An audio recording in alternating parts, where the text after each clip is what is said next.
Hello everyone, welcome to our channel.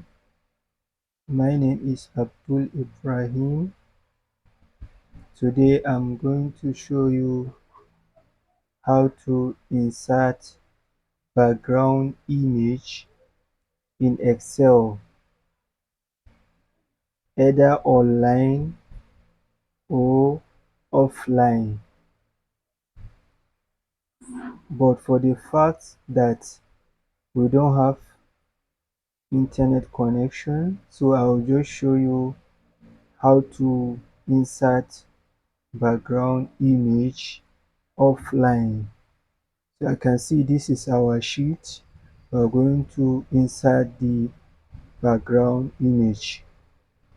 First of all, you are going to click here, page layout. You click, you can see background image here. You click, then as you can see here, because we don't have internet connection, so we are now going to insert the background image online. We will just go to our file and find a background that we can insert. So let's click. As you can see, this is our file.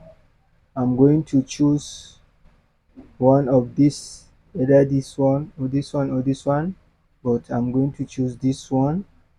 I'll click, then I'll come here and click insert. As you can see, we have insert background image in this sheet. So this is how to insert background image in Excel. Thank you for watching.